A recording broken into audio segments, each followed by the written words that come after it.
So Tanvi, Mm-hmm. you made me watch something on TV the other day. Mm-hmm. Okay, what was that? The Kardashians episode of them. Why going did to you the put me through this? Ambani Why? wedding. The Because Ambani wedding? Ambani wedding. Okay. I wanted to see the wedding, but also how the Kardashians reacted. Because the clips have been all over Instagram, and I was like, I have to get his reaction. All right, what did Yeah. we think then watching it? First of all, they're dressed really badly. When it's a Hindu religious event, Mm-hmm. there is a certain decorum to have, even as a guest, to understand what is the right way to dress. Yeah. I'm not saying Indians dress the right way for our weddings Mm-hmm. either. Things are just not the right decorum for that event, but this was on a different level, right? Just didn't seem respectful, Mm-mm. especially when their status is that they're influential. I don't know why, but they're Yeah. influential in the world Yeah. today. Just didn't look right. Okay, what else? Well, she did say that the Ambanis kind of approved what they wore. I found that a bit odd. There was an approval There process was an and everything. approval process through Manish Malhotra. So I don't know what that was about. There was Kim's diamond falling out for the second time after Bora Bora. And then there was the Kardashians visiting Jay Shetty. Okay. Now, the And- fact that it's on a Brahmachari's podcast, Yeah. people can be like, what the heck? Why are you talking about this? Why does this matter to us? It matters because I think it takes on a little cultural appropriation. I think them visiting a Hindu temple with Jay Shetty and then finishing off with like a Christian prayer saying amen, it's disrespectful, I found. A prayer initiated by Jay Shetty, though. It's not like they were the ones that started that. In a temple. But he showed them Ganesha before and then ends with a prayer that says amen at the end Yeah. of it, right? And then coming to a Hindu wedding wearing these clothes, I think that's where we kind of coming from, drawing the line. Okay. Yeah. So, what is it that Hinduism should be represented like? On this show, for instance, it's a Hindu wedding going on. Mhm. What would you have wanted to see in this episode? A little more appreciation, I think, for the cultures and the tradition, the ceremonies that are going on. There was no explanation of anything. It was just about bridal entrance and what they're doing. And I like the flowers and I like the gods. But what does it mean? What does any of it mean? Do they have a responsibility to do that, though? It's an entertainment show catered Mhm. towards the millions of people that worship these celebrities. Mhm. Why does explanation of religious ceremony have a place there? Isn't it enough that they just showed that this is some wedding that's happening? That's it. But they can't really go there without doing that. Because They even a wedding, there's so much integration with the religion that has to be there. Yes. Okay? So you and I have two vastly different upbringings. Mhm. You grew up in the Z, Mm-hmm. New Zealand. Yeah. What do they call it there? New Zealand? New Zealand. There's no different accent No, what they call it there's at? no. New Zealand? Nothing Zealand. like that? Okay. So what is Hindu influence like there growing up? Well, I grew up in the early 2000s in a very not so Indian area. So there was a lot of racism growing up, especially in school with like, what are you eating? What are you wearing? There was no understanding of our culture or tradition or anything. It was really tough growing up. And then now I see my friends growing up doing yoga, going to Coachella with their bindis and the little outfits. And so for me, it's like, wait, what happened? So it became cool It became suddenly all of a cool. sudden? Yeah, but there's no understanding of why we do what we do. It's just for decoration, or it's just because it looks good. I can get a chai tea latte at Starbucks. Yeah, Which Yeah. chai tea latte all mean the same thing, but and turmeric latte. turmeric latte. The Yeah. golden The golden milk. milk, which apparently we didn't know about until Exactly. recently. Yeah. Oh, okay, here growing up in Dallas, Mhm. a very complex, contentious, close-knit Indian community. Mhm. Where by the time I was in middle school, maybe not in my school that I went to, but for the vast majority of schools in the area, they were largely Indian populations there. At least 30 to 40% of the school is Indian. Wow. Like in Plano, now you see it in Mhm. Frisco, like Yeah. this. Despite that, Mhm. yeah, we would hang out with other Indian kids, Mhm. but there was no real pride in our own culture. Yeah. We would make fun of our own culture or be ashamed to express it the right way. Mhm. It was there. And what really got me was when I went to college. Okay. Okay. There was at UT Dallas, which Mhm. is predominantly Indian. Mhm. Like 40% or so come from India as graduate students. Tack on another 20 to 30% who are Indian American born Oh and my raised God. here. Mhm. What's left, right? Mhm. So it's a lot Yeah. of Indian influence. So they had Diwali. Mhm. And they pegged it as the Hindu Festival of Lights. That's important to note for later. Okay. Hindu Festival of Lights. Mhm. And they invited people from all over campus, professors and departments and all this to come. Mm. So I took my Cuban friend and we went Mhm. to the Plinth. It's like the main area on campus. So they had some short puja that no one even attended, and everyone talked over it. Mhm. No one cared. Mhm. Second part they had was the MCs were pretty funny, introducing acts, and they had the Bollywood fusion dance team perform. Mhm. So the first song they performed to at this Diwali Festival of Mhm. Lights is Ishkamina from the Ooh. movie Shakti, Mhm. which translates to, pardon my language here, Yeah. love is a bitch is what it translates to. Mhm. Okay? And their costumes, whatever, it Mhm. was terrible. Yeah. And the part that really got to me is Mhm. everyone's cheering and loving it. Mhm. My Cuban friend turns to me Mhm. and he says, Diwali's a pretty sexy holiday, huh? Is what he says to Ooh. me. That gut punch hit me harder than anything. Mhm. And I was like, what are we doing here? Mhm. So, appropriation is one thing. How we represent our own religion in a public space as Hindus, Mhm. when we're the majority there and we can choose how we do Yeah. it, why is it so vile even in those situations? That's what Yeah. came to mind. And I think toning it down so that other people understand what it is. We don't want to say it as it is. It's like I go to a youth group instead of I go to this group or I go to Chinmay Mission or something. So making it analogous to what other people's Yeah. experiences are instead of going by what we have. So then the next question I guess I have is, what effect does social media have on all of this? Appropriation of Hinduism specifically? Because I'm not on social media as much. I'm not as young as you guys are. So what are y'all seeing out there? I think the yoga thing was one thing I definitely talked about. It's become like a Pilates thing where you just go, you exercise. There's no linking it back to what it really is. You have this it's like a lifestyle thing. All right, then we talked to me about yoga. What's going on with yoga? So I recently joined a yoga class, and I was telling my friends that I joined yoga, and she's like, "Isn't that just stretching? Isn't that just going there for exercise?" And I was like, "No, this is like actually it brings me back to my culture, it brings me back to my roots. I appreciate the connection that it has." Like, what? Yeah, it's a Hindu thing. It's something that shouldn't even be debatable that it's a Hindu, but it is. And I think going to these classes, there's no acknowledgement of it being an Indian or a Hindu. Just an exercise that you do, and then you go home, work, and then party at night. So if you benefit from it from a health standpoint, why does it matter to understand if it's Hindu or its origins and roots? Because it has such a big connection to who we are and what we do, and it's part of a bigger lifestyle. Exactly. Yeah. Where it can't be yoga and then mimosas at brunch. It has to be something that's holistic. Yeah. The root word for yoga is yuj in Sanskritam. Yuj meaning union. Union between that jiva and that paramatma. So this is one activity that facilitates that union as part of holistic lifestyle. Yeah. That from a health standpoint. And I've heard people, when I was at the Brahmachari training course, we had one student there who was a former naval officer. So he's in the Indian Navy. One of the cultural points of the Indian Navy is you have these parties on a weekly basis. And as an officer, you're expected to drink alcohol. Like they provide that. Yeah. He said simply going through yoga asanas, what the Ashtanga yoga is, going through those asanas for a matter of 6 months to a year, he had a revulsion to alcohol after that, where it just didn't even arise. Yeah. So he said, even if you're not consciously looking to have a change in your mental makeup, these asanas and the way the breathing, the pranayama, everything is set up, it has that effect on the body, which is amazing to see. Yeah. But it's part of a bigger lifestyle of, you can't say you do yoga and then I'm still eating non-vegetarian food. It doesn't work that way. Everything has to be packaged. Now, do you think are there places they're doing it right?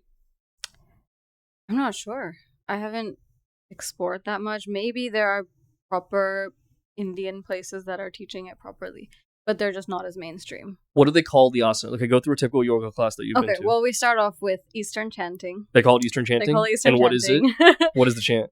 Well, I think it's Gayatri Mantra at the start. Okay, how is it chanted? Oh, with an accent. I'm not even good. Is there a tune to it? No.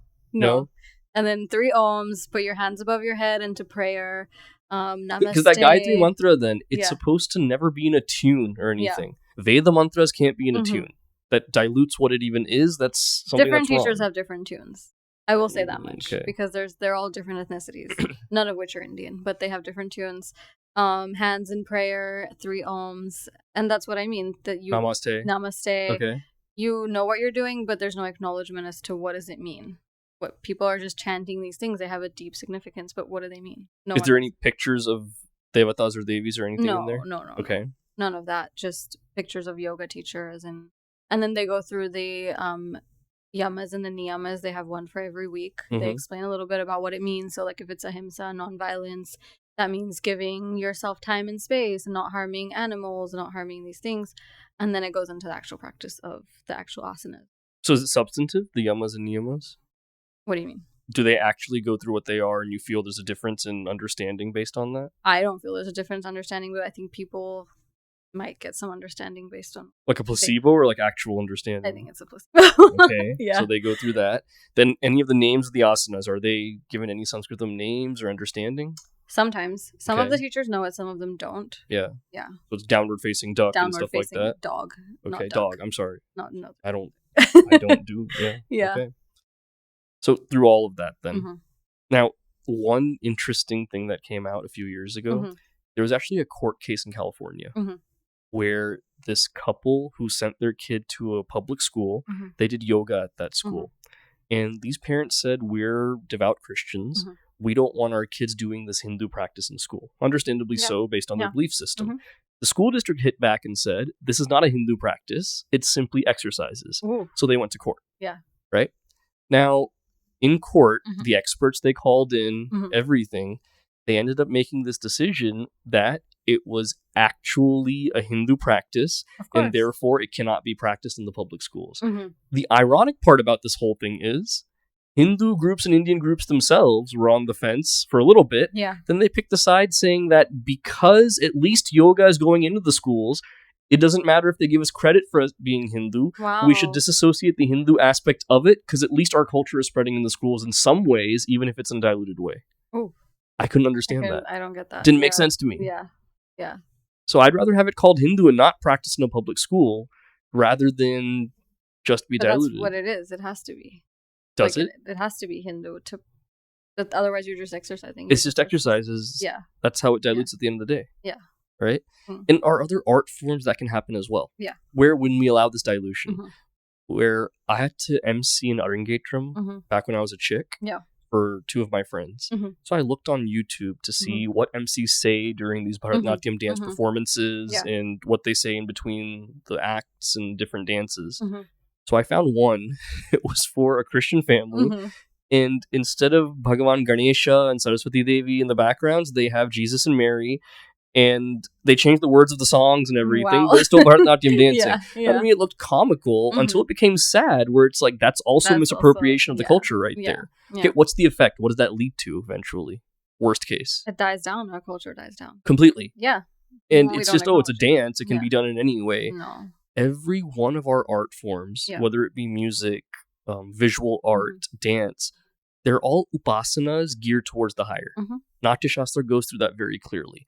We can't separate that sacred from the secular, as Gurudev puts it. It's impossible to do. Okay, so we've been complaining about misappropriation. What does actual good appreciation of the culture look like without appropriation? It's a really tough question. Yeah. Because I watched Never Have I Ever. It was made by an Indian actress. And it kind of represents how we grew up. I mean... In what ways? In the ways of, like, you come home and you have strict parents at home. You're focusing on your studies. Like, that's all very Indian stuff. Or, like, Asian stuff. The Ganesh Puja. You go there. I found it a bit too much because of the clothes they're wearing. It's very fancy. But at the same time, that's what we do. That's kind of... I don't know. It's very confusing. It's very... Ganesh Puja was a good representation to the extent that the guy, her friend also comes and talks about how I came back from college, I wanted to attend here, she's surprised. That was cool. The part that got me about that whole sequence was when it comes to the Ganapati mantra that the Pandit there, the Acharya in charge of doing this puja, he has people repeat and then he says, never mind, just kidding, as if like, of course you're not going to repeat it. It shows him mocking the mantras. Yeah.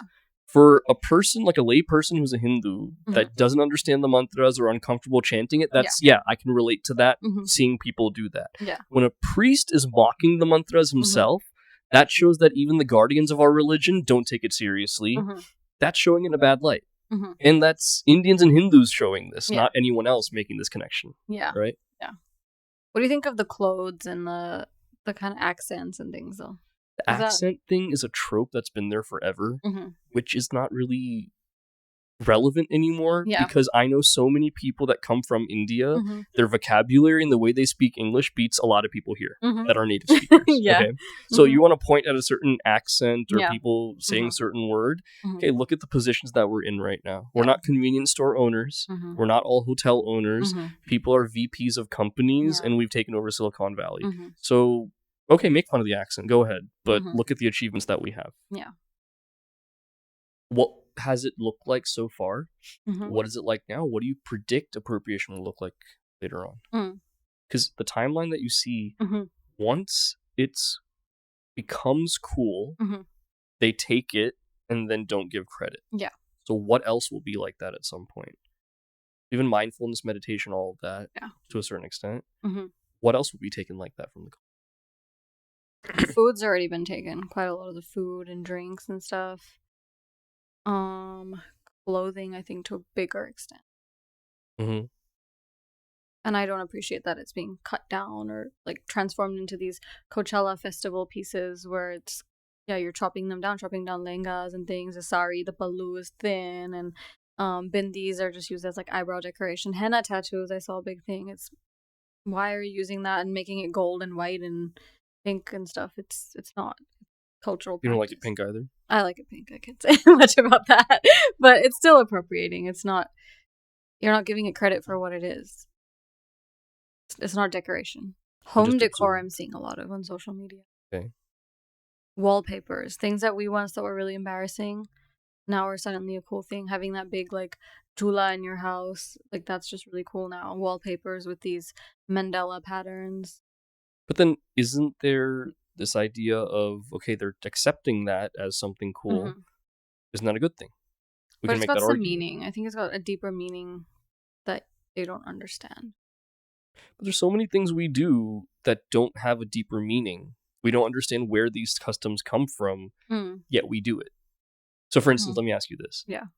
If you see lots of Conan OBrien, for instance, when he had his show, he introduces who the guest is, and then he does like a namaste like this. It's a common thing that he does. Is that misappropriation right there for him to do that? Why is he doing that as opposed to like just shaking hands? It's a greeting. I mean, he doesn't do that to the guest. Like when he says something about someone that he respects or whatever, he does like the namaskar. It's a common thing that he does. So it's a way of him showing respect. I guess, yeah. That's not too bad. But is that misappropriation? Does he have to say this is a Hindu greeting every single time he does it? No, because he's not laughing at it or making fun of it. It's a form of respect, showing respect to the person that he's talking about. Okay. Yeah. When there's NBA All-Star game, they honor the top 75 players. Dwayne Wade came out. You know Dwayne Wade? No, he's the most like visible, one of the most visible ones. He comes out there. He does a namaskar also, like namaste, when they announce. Is that misappropriation right there? Why does he do that though? That's my thing. Like, does he know why he's doesn't matter why. I don't know why either, but like, does that actually mean misappropriation then? I don't know. I think the problem that I have is you're taking all these things. Like you take yoga, you take the food, like clothes, taking all these things from us, yet at the same time on social media laughing at Indian street food videos or the accent, or you cannot pick and choose parts of a culture that you like and then disregard the others. Or, I mean, granted, they are pretty bad parts, but laughing at them, making them popular. We do that all the time, however, though. Yeah. You and I had lunch at a Mediterranean restaurant recently. Okay. So we enjoyed the falafel and whatever veggie kebab tower that you had or whatever that was. But at the same time, isn't it that we disapprove of some parts of a culture? Why can't we have that picking and choosing? Because it's something that's so deeply ingrained. And what I'm getting at is there has to be some kind of litmus test to see, is this misappropriation or is it actually just cultural appreciation, but it's done in a way that I'm not completely comfortable with. Just because I'm not comfortable with it does not mean it's misappropriation right away. So what's that litmus test look like to you then? That's really tough. It's just really hard to see parts of the country or parts of the culture being laughed at, being ridiculed. Oh, you guys have so many gods, and it's an icky feeling like to see all these things on social media, yet you see people wearing our clothes or doing yoga or like doing all these things. That's I don't know where that test is, but it's just not a good feeling to have parts ridiculed and parts. And it's like such a popular thing. Like the Indian hate is just so big right now. So this one framework comes to Mhm. mind. There's one Jewish scholar. His name is Natan Sharansky. Mhm. He's an activist who was imprisoned in Russia for several decades, I Mhm. believe. So he came up with a 3Ds, is what he calls it, Mhm. to see if something is anti-Semitic Mhm. or it's just a criticism. Mhm. Whether it's right or wrong is immaterial. Okay. Is it actually anti-Semitic? 3Ds. Mhm. First is demonization, Mhm. saying that the Jewish people are inherently evil, Mhm. saying that you worship a demonic god. These kinds of things are Mhm. demonization. Mhm. Delegitimization, Mhm. denying the Holocaust, Yeah. saying that there is no persecution against a group, things like that, delegitimizing what is actually going on, Mhm. airbrushing history, things like that. Yeah. Third, then, is double standards. Mhm. When one group does something, it's okay, Yeah. but when the Jewish community does it, it's wrong. He Mhm. says that's double standards. Yeah. So, like that, I guess, could we say demonizing Hinduism is one Yeah. way of that? Okay, Yeah. that's the first Yeah. one, that Mhm. you worship a evil god and Mhm. your Yeah. systems are wrong, this Mhm. and that. Mhm. What else? What else would you add to that framework? Culture overall, I think, just the practices that we have, like doing a puja or doing these things, they don't mean anything, or they're just like these ritualistic things that don't matter. So doing it wrong, or Doing it without having an understanding of why we're doing it. so that means we can, as Hindus, we're Yeah. guilty of this as well. Yeah, for sure. I go to weddings. Mhm. That's one place where it's tough to be, just because you see the different kinds of, I guess, Yeah. nonsense that goes on Yeah. even as Hindus. Mhm. Where one wedding I went to a few years ago, there was no samskaras in that Yeah. wedding, like Oh. steps that are supposed to be done. Mhm. A Ganesh Puja portion is supposed to be there. They chanted one Vakraturna Mahakaya, and that was it. That Wow. took care of that, apparently. Okay. And it was this weird experience where Kanyadana, for instance, is something that's up Mhm. for contention a lot these Mhm. days. One of the steps in the wedding process, where they translate that into English as giving away of the bride, Mhm. and they say that's regressive, that's viewing the bride as property, all of these Mhm. things. What's the mantra actually chanted in Kanyadana? It's that we may have lots of great things in our family. We Mhm. have wealth, we have Yeah. education, Mhm. all of these things. Mhm. The thing we value the most, however, is our daughter, Oh. where she is nothing less than that Lakshmi Devi herself, Mhm. right? We view her as that Lakshmi Devi, nothing less. Yeah. Therefore, the union with your boy is not just to your boy. This is the union of Lakshmi Devi with that Bhagavan Mahavishnu. Wow. That's the mantra meaning right there in Kanyadana. Yeah. Instead, it's taken on this warped view of being so regressive Mhm. that many Hindus of our generation now, Yeah. they feel progressive in saying that we're taking out this step, and they're so proud of it too. Mhm. And priests that take out that step are seen as great. So in the wedding I went to, the priestess who was performing this wedding says, Yeah. oh, it's not just Kanyadana to be equality, there should be Purushadana as well, boy being given away. It's like you're making Yeah. kitschy out of what this beautiful process is without even understanding it. Mhm. And everyone's like, ooh, that's so funny, that's so this. It's not. It's really not funny. Yeah. They don't Yeah. understand what it is. Mhm. So we're hurting our own culture when Yeah, we for sure. watch this happen Yeah. and say nothing about it. Mhm. We're hurting ourselves with Mhm. samskaras like this. Yeah. Okay, so cultural practices, the demonization. Mhm. What else then counts as misappropriation in our litmus test? Where do we go to learn these things, or when does this start? How do we start this then? Because even just the word danam, like donation, that's what we take it as. So it's really hard to have a deeper understanding if we ourselves don't want to change, or we don't understand that we're doing something wrong. Could we say it's what's the authority? Yeah.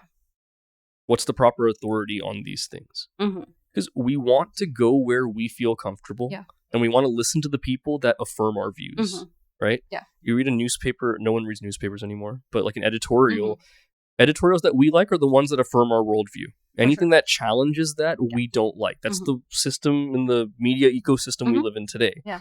So what is that authority? Mhm. It has to be those that go by Shastra. That's what makes Chinmaya Mission so special. Yeah. We don't go by just public opinion or what's in vogue at the Mhm. moment. Mhm. Gurudev was always firm that it matters what does the Shastra say. Yeah. And he'd always say, don't take anything that I say just because I'm saying it. Yeah. Have it be validated by what the scripture says. Mhm. He had the security of doing that. Mhm. And that's the right way things should be taught. Mhm. Any kind of processes. But people like this that had this wedding, they don't think that they're doing anything wrong. Who are we to stop them or change? They think that they're view? being progressive and They with the think- times and everything. what are some old blowhards that wear weird colors to say about this? I've heard that criticism. Yeah. Where do people get the authority then? How do we change, or how do we question people that think they're doing something more progressive, or they're doing something right? Because when has this been passed down as something to be understood and done? I say this to parents all the time. They'll come to me when their kids are about to get married, and they say, hey, my kid doesn't want a full Vedic wedding. They want it something shortened that's done in like 45 minutes, and they have tears in their eyes when they say it. Yeah. And I ask them, okay, when did you teach them the importance of what this Vivaha Samskara is? Yeah. When have they've been forced to sit through a puja longer than even 2 hours in their lives? Yeah. If they haven't, they won't appreciate this at all. So we focus so much on the philosophical portion of our religion when we want to teach it. Doing Hinduism is much more important than knowing Hinduism. Right? That. You look at our history, a millennia of generational trauma, Islamic invasions, Christian invasions, all of this. Yet Hinduism is still intact. Yes. Not because of the philosophy. It wasn't the philosophy that kept it intact. It's those practices that are there. Yeah. You break down our temples, okay, ghar ghar mein mandir hai, we're still going to have these practices going forward. You kill the lineage of gurus over time. This is an oral tradition. That practice of Shastra Adhyayanam still keeps it intact. Yeah. It's the practices. But we've dismissed practices in the name of it's not convenient, it seems arcane, I don't understand it. So it starts with those special occasions, like Vivaha Samskara, whether it's a wedding, to the point where some people are not even confident that when they pass away, will their children even perform their Antim Samskaras the right way. That has severe ramifications for the gati of this jiva and everything. So it's important stuff. Yeah. Yet, if the practices die away, that's how the religion starts to crumble. Now, do I sound dramatic when I say all this? Yeah. So I think we spent more than half of this podcast episode criticizing what people have done, but how would we change how we do things? What would you do if you're creating a series or a movie, or how would you do it? So it still has to be humorous and like show the lighter side of the culture, but not be disrespectful. All right, can I use a template? Yeah. All right, you've seen My Big Fat Greek Wedding? Yes. It's like before your time, right? But still, you saw these ancient movies before? Yeah. Okay. Yeah. That's one of my favorite movies. Now, I had a moment recently where I was talking to one of our chick members, and him and his wife were watching that movie, and they said they turned it off because they found it disrespectful to Greek culture, is what they said. Wow. And I was like, dude, am I wrong for liking it? But, okay, what my idea of that movie is, she is Greek, and she makes fun of her own people and what they do. So there can be a healthy element of that. Yeah. So, okay, what are on limits? What can we make fun of? Where do you draw the line? That our own people do? What can we do? Oh, I don't know where I draw the line. Like I said, I really enjoyed that series. I think it showed a lot of who we are and what we do, our practices, not letting the books touch the floor, like how we grew up. I don't know where I would draw that line. It's very confusing. That's where I really struggle. I guess some instances can come up in someone's life. Like when I was in second grade, in school, I was like 7 years old. There's a game that we had to play, some kind of fitness thing. That's when obesity really started in the school systems. So they wanted to rectify that with some activities that we do. So it was like the floor is lava, and you have to get to the other side. The way you do it was, they were using textbooks. Put on the floor, you step on them and get to the other side. All the kids are doing it. Yeah. The teacher's sanctioning it. It's an activity. Yeah. And I'm like, I can't do it. And the teacher's like, why not? I said, in my, temple, I learned that you cannot step on books. It's wrong. Yeah. And they thought I was the weirdest person ever. I'm the only Indian Hindu in the class. It's like weird to do that. So I stuck by it. I didn't do it. I'm proud of myself for that. I was 7 years old. 7 years old. Wow. Samskaras. Yeah. It was so firmly ingrained in Balavihar for us that you do not do something like that. Of course. I couldn't bring myself to do it there. Yeah. So looking back, it's a seminal moment for me where I was like, wow, I can stand up for my cultural beliefs. That wasn't what was going through my mind then, but it's, that is what it is. Okay, so a moment like that can go in a series or something? Yeah. All right. Yeah. What else? I like how they showed jobs. And people, like her mom was a dermatologist, and they showed that the drive to do better in life. That's very integral to our culture. I feel like wanting the kids to go to a really good college, I think, tough, but that's just how it is. Which can be parodied, right? Yeah. Like, at a certain point when I was growing up, I'd hate to go to what I called brown parties in Mm-hmm. 11th and 12th grade. Mm-hmm. Because the question is, where are you going to college? Yeah. And when you're like me and you answer truthfully and say, I'm only applying in-state in Texas, the uncle and the auntie look at you like this, Yeah. and they don't talk to you the rest of the time. Ooh. It happened to me a few times.